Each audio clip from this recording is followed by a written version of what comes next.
তিনি মাঠে নামেনি যেন 50 করতে। টানা 5 ম্যাচে 50-তে রেকর্ড বুকে মমিনুল হক। তামিম মুর্শিদের পাশে এখন মিস্টার লিটল ম্যান। আগে থেকেই বাংলার ডন ব্র্যাডম্যান হিসেবে পরিচিত মমিনুল এখন যেন আরো বেশি ছন্দে। মমিনুলের দুর্দান্ত ফর্ম আর রেকর্ড নিয়ে থাকছে প্রতিবেদন।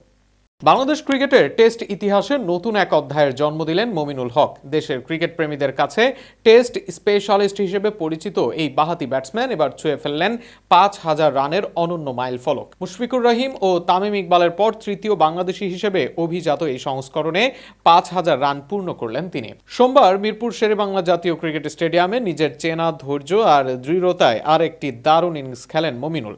120 বল মোকাবেলা করে 4টি চারের সাহায্যে 56 রান করেন তিনি। এই ইনিংস খেলতে 5,000ই ক্লাবে নাম লেখান বাংলাদেশের এই ব্যাটার। মাঠে নামলেই যেন এখন 50-র দেখা পাচ্ছেন তিনি। টানা 5 ইনিংসে অর্ধশতক হাঁকিয়ে নিজের দুর্দান্ত ধারাবাহিকতারও প্রমাণ দিলেন মমিনুল। এর আগে ঢাকা টেস্টের প্রথম ইনিংসেও ব্যাট হাতে ছিলেন দারুণ আত্মবিশ্বাসী। 200 বল খেলে 10টি বাউন্ডারিতে 91 রানের চমৎকার ইনিংস খেলেন তিনি। তবে মাত্র 9 রানের জন্য সেঞ্চুরি মিস করার আক্ষেপ নিয়েই ফিরতে হয় তাকে। তবুও তার ব্যাটিং ছিল বাংলাদেশ দলের অন্যতম বড় ভরসা। বাংলাদেশের টেস্ট ক্রিকেটে 5,000 রান এখনও খুবই বিশেষ এক অর্জন। সাবেক অধিনায়ক তামিম ইকবাল 70 টেস্টে 10 সেঞ্চুরি ও 31টি 50-র সাহায্যে 5,134 রান করে ক্যারিয়ার শেষ করেন।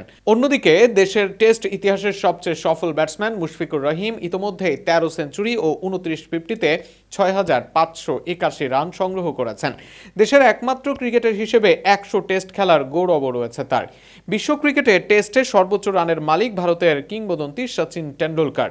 200 টেস্টে 51 সেঞ্চুরির সাহায্যে তিনি করেছেন 15,921 রান। আর ইংল্যান্ডের জো রুট 163 টেস্টে 23,943 রান নিয়ে রয়েছেন দ্বিতীয় স্থানে।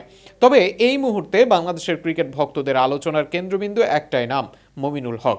নিঃসন্দেহে নির্ভরতার প্রতীক হয়ে ইতিহাসের পাতায় নিজের নাম আরও গাঢ় করে লিখে চলেছেন বাংলার ডন ব্র্যাডম্যান।